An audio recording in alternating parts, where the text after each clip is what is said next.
Justino Sarmiento y el libro más excepcional, Facundo, Civilización y Barbarie, el gran libro sobre América Latina.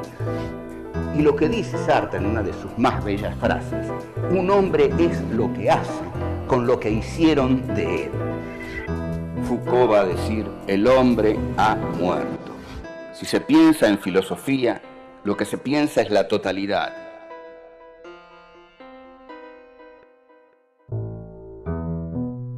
Encuentro 1. Heidegger, ser y tiempo. ¿Por qué es Heidegger el filósofo más importante del siglo XX? ¿Cómo se relaciona la obra de Heidegger con el clima sociocultural de la República de Weimar? ¿Cómo viene al mundo la pregunta por el ser? Entonces, ¿qué es el Dasein?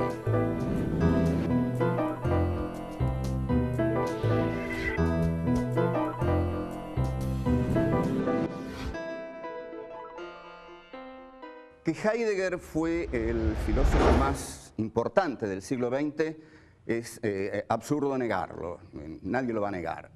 Incluso hasta diría que sigue siendo el filósofo más importante ya terminando la primera década del siglo XXI. Lo que nos tenemos que preguntar es ¿por qué fue el más importante del siglo XX? Nuestra penetración en Heidegger va a ser todo lo profunda que nos sea posible, y creo que vamos a ahondar bastante. Lo que quiero aclarar para los profesores y profesoras de filosofía que amablemente nos vienen siguiendo es que todavía vamos a ahondar más en futuros programas sobre la filosofía de Heidegger, que es inagotable. Por ahora nos vamos a ceñir a su obra maestra de 1927, que es Ser y Tiempo. Después nos vamos a preguntar cómo fue posible que el filósofo más importante del siglo XX haya sido a la vez un nacionalsocialista, es decir, un nazi. Esta es una cuestión ardiente que quema digamos, en la situación de las ideas, de la condición humana incluso y de la filosofía. La importancia de Ser y Tiempo, libro que aparece, como dije, en 1927, es que viene a romper con las filosofías basadas en una teoría del conocimiento, gnoseológicas. Ser y Tiempo es un libro existencial, es decir, en Ser y Tiempo, el hombre, lo que Heidegger va a llamar el Dasein. Sein es ser en alemán, da es ahí, o sea, Heidegger va a llamar al ente humano Dasein, ser ahí. Es ese ser que está ahí, está arrojado en el mundo, eyectado hacia el mundo. Con lo cual Heidegger evita por completo el esquema de la teoría del conocimiento. Si ustedes quieren repasar nuestras clases sobre Kant, sobre Hegel, sobre Descartes, van a notar que en esas filosofías idealistas siempre había un sujeto y un objeto. Ya no hay más, no hay sujeto y objeto. El Dasein, el ser ahí de Heidegger, no es el sujeto kantiano. Es el hombre existencial que se angustia, que muere. El ser para la muerte. Es el hombre que puede tener una vida auténtica, una vida inauténtica. Es decir, Heidegger va a encontrar en este Dasein, este ser ahí, todas las categorías fundamentales de su filosofía. Lo original de la filosofía de Heidegger, de Ser y Tiempo, que viene y rompe con todo, es que vuelve a poner la temática de la filosofía en el tema del ser, Una de las preguntas, digamos, que Heidegger formula a propósito de este problema es ¿por qué hay algo y no más bien nada? Esta pregunta que realmente puede quitarle el sueño a cualquiera, porque supongamos que usted se hace esta pregunta a las 12 de la noche, si se duerme a esa hora y se le ocurre hacerse esta pregunta, ¿por qué hay algo y no más bien nada? No va a poder dormir, porque es una pregunta de muy difícil respuesta, ¿por qué hay algo y no más bien nada? Pero como hay algo, hay que responder por eso. Lo que hay es ser. Ser. Hay un ser. Entonces, lo que Heidegger va a decir es que la filosofía tiene que preguntarse por el ser. Después vamos a analizar cuál es el ser que se pregunta por el ser, porque lo que Heidegger descubre, y esto lo anticipo, es que el ser ahí, el Dasein, el hombre, no el hombre de las filosofías iluministas, de la Ilustración, de la Humanitas, el hombre, el que está arrojado en el mundo, ese ser se pregunta por el ser. Ahora, en Ser y Tiempo, que es de 1927, Heidegger no prenuncia para nada lo que va a ser después su relación con el nazismo. Heidegger está, los eruditos, los heideggerianos, que son digamos, son una pandilla temible en todo el mundo. Usted no, o si se imagina la cantidad de congresos que se hacen en el mundo sobre Heidegger. Lo que ellos dicen es que el Heidegger de Ser y Tiempo, que se pregunta por el ser, es el primer Heidegger, que luego hay un segundo Heidegger que se pregunta lo siguiente: ¿por qué el ente humano ha olvidado al ser? Este segundo Heidegger, que tiene sus primeras expresiones en qué es metafísica, Kant y el problema de la metafísica, y Introducción a la Metafísica de 1935, ¿por qué el hombre ha olvidado al ser? Va a responder en una primera pregunta que no solo el hombre olvida al ser para consagrarse, atención a esto, el hombre olvida al ser para consagrarse al dominio de los entes, es decir, al dominio de las cosas. Y esto es algo que pasa todos los días, nosotros lo vemos todos los días. Nuestra sociedad de hoy no se pregunta por el ser, nadie se pregunta por el ser. Si usted quiere ponerle otro nombre al ser, también le puede decir Dios, por ejemplo, porque nadie le vio la cara al ser de Heidegger, nadie le vio la cara al ser de Heidegger, como nadie le vio la cara a la divinidad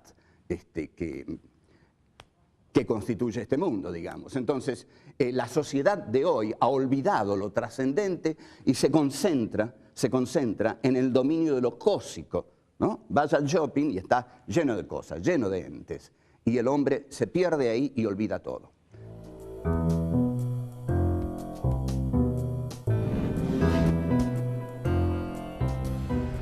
La República de Weimar no era precisamente ni una república fuerte, poderosa, ni una república en la cual cundiera el optimismo. Si usted quiere tener una buena visión de la República de Weimar, vea la película Cabaret de Bob Fosse, que realmente da una excelente visión del clima de la República de Weimar, y por supuesto El Ángel Azul, la película interpretada por Marlene Dietrich y Emil Jannings.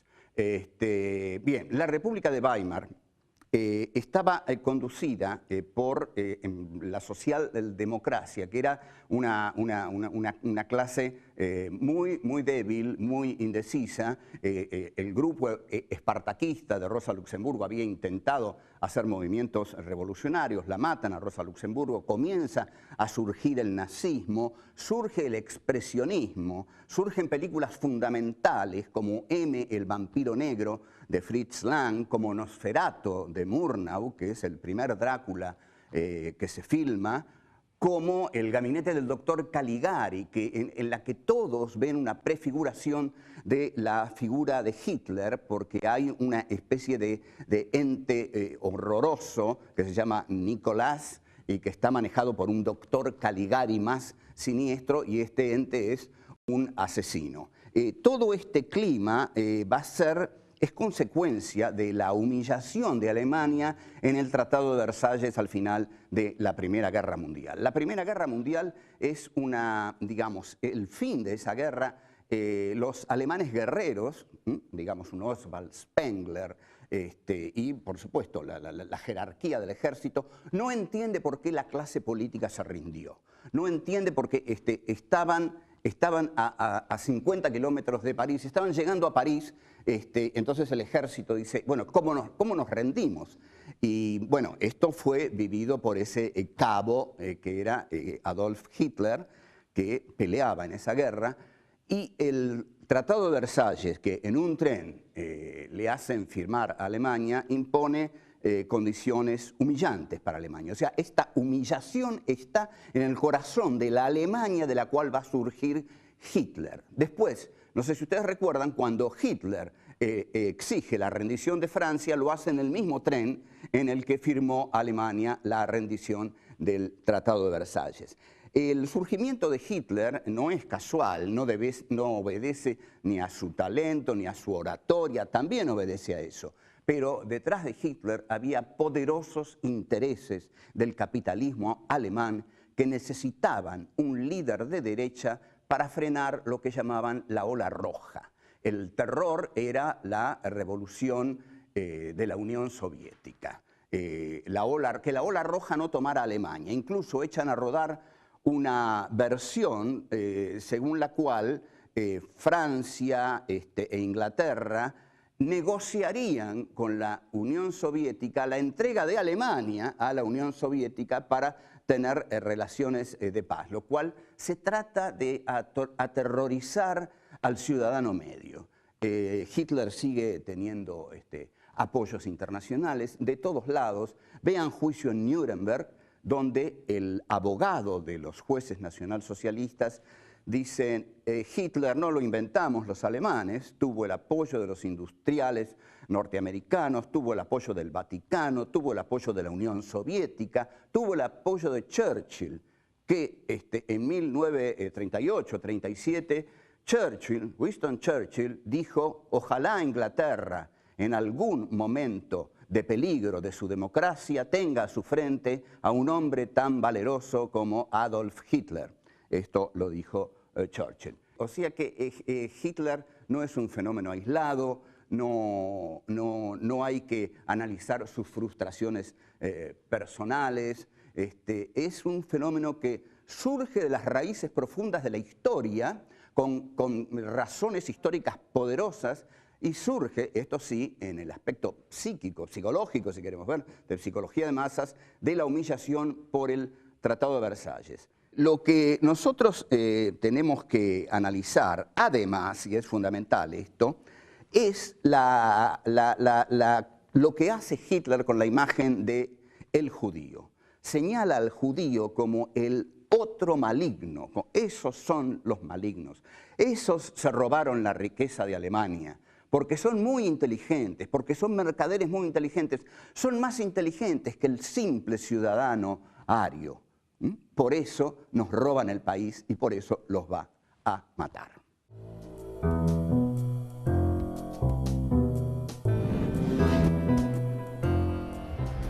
El punto de partida de Ser y Tiempo es determinante de todo el libro.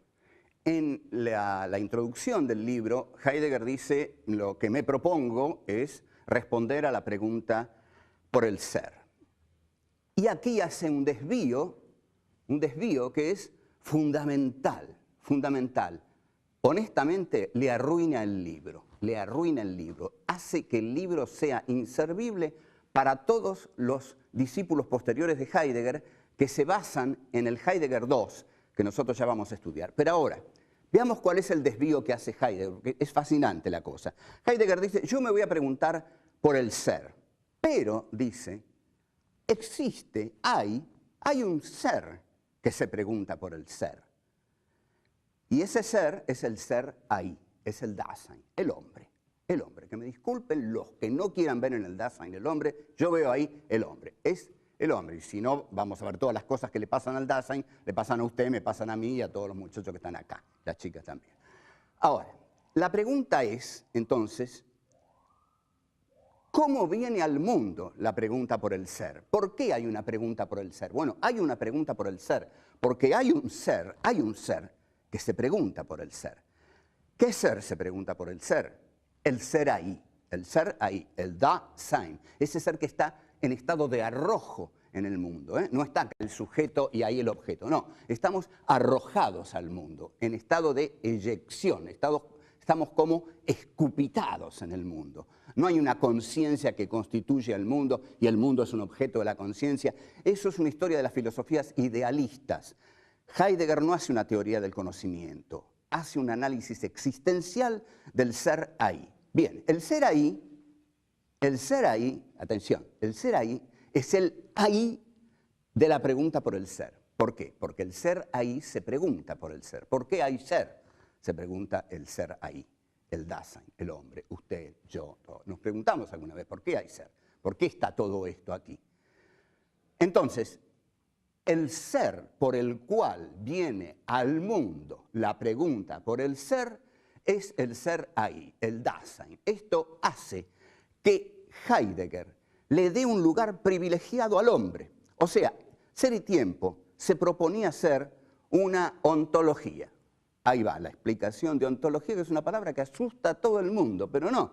Ontología es una palabra que viene del griego ontos y logía es estudio de. Es el estudio de las cosas que son. Bueno, las cosas que son, en principio, por supuesto, es lo que ilumina a todas las cosas que son es el ser. Iba a ser una teoría del ser, pero inmediatamente Heidegger se desvía y dice: el ser que se pregunta por el ser es el ser ahí, es el hombre. Entonces ahí comienza a ser una antropología, un estudio del hombre.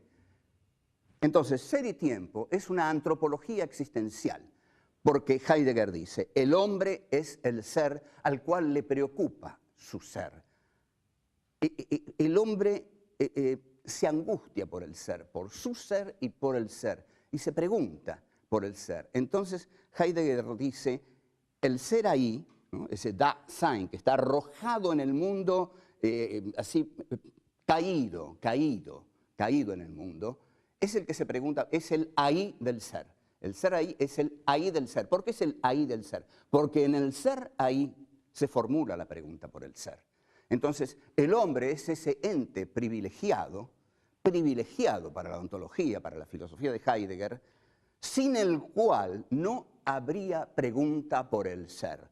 Una roca no se pregunta por el ser, una montaña no se pregunta por el ser, un perrito, un gatito persa, por ejemplo, no se pregunta por el ser. El que se pregunta por el ser es ese ser ahí que vamos a ver, es un ser de la etapa del expresionismo, porque es un ser realmente desgarrado, angustiado, que siente la presencia de la nada, que siente la inminencia de la muerte, que es para la muerte, es un ser para la muerte, porque sabe que va a morir, porque, si quieren que lo diga contundentemente, el ser ahí, ese ser, es ese ser que sabe que va a morir, que no solo muere, sino que sabe que va a morir, que tiene infinitas posibilidades en su futuro, pero en todas esas posibilidades está la posibilidad de morir.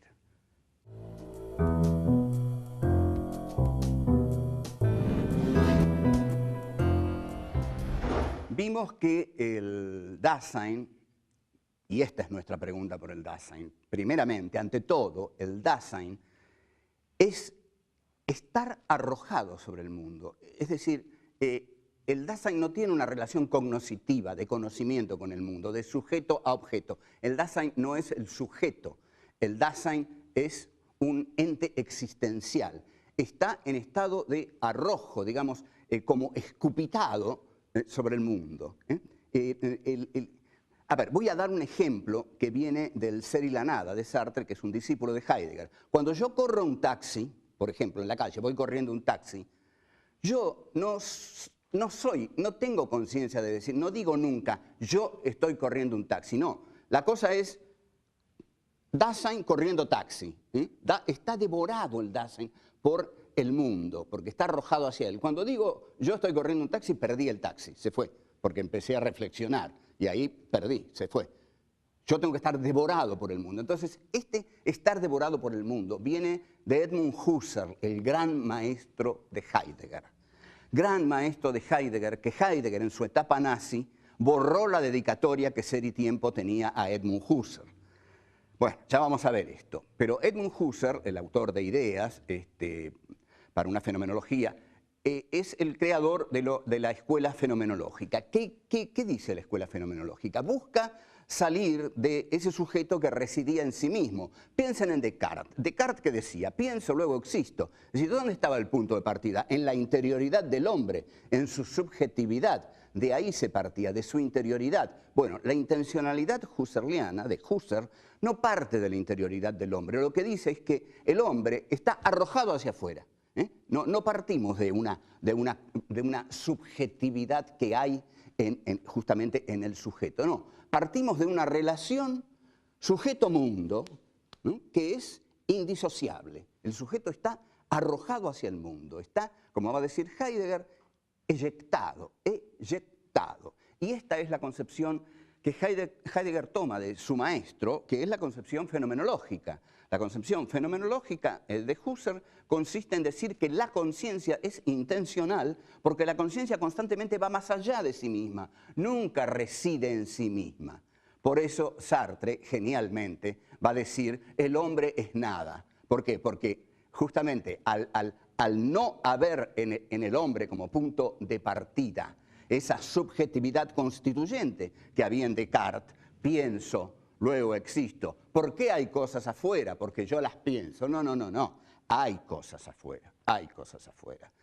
Y hacia esas cosas el hombre está eyectado, arrojado.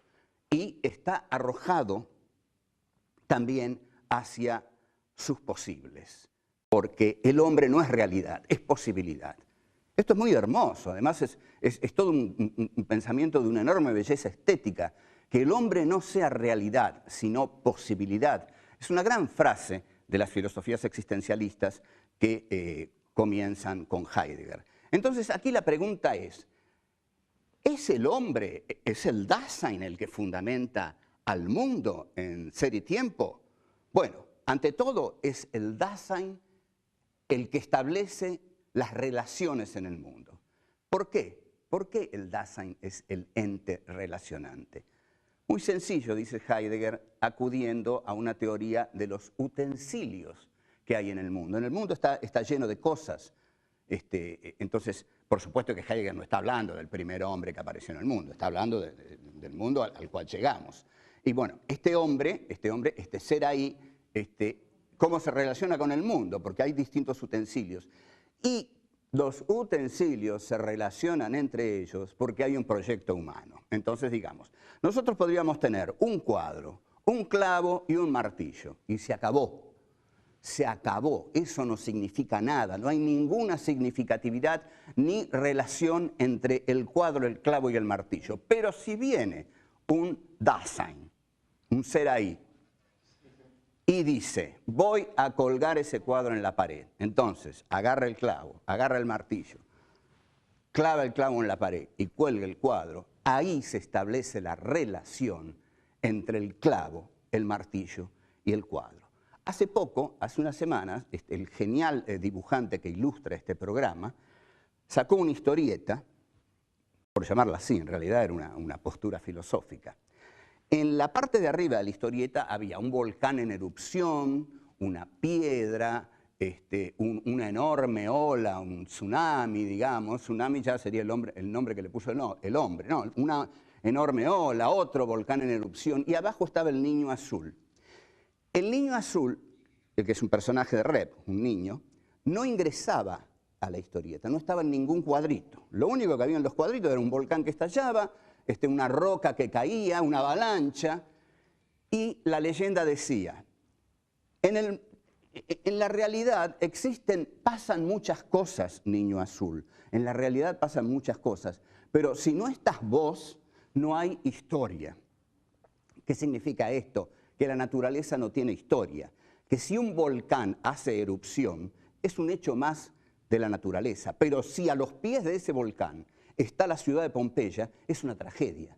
O sea, son los proyectos del hombre los que le dan tragicidad a la naturaleza. El petróleo no le interesaría a nadie si no fuera porque es usado para, como combustible o para miles de otros fines y para también la industria armamentística. O sea, si no hubiera petróleo en Irak, Estados Unidos no estaría ahí, no tendría el proyecto de ir a Irak. Si hubiera arvejas, no iría a Irak.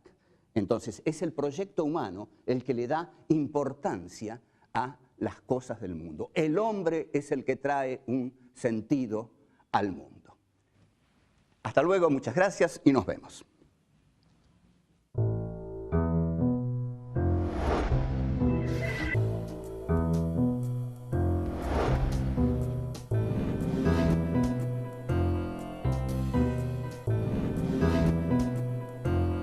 El Dasein es el hombre existencial que se angustia, que muere.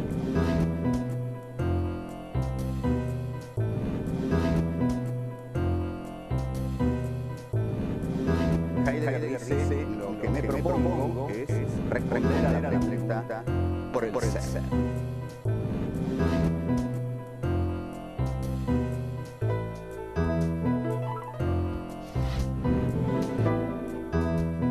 El hombre es el ser al cual le preocupa su ser.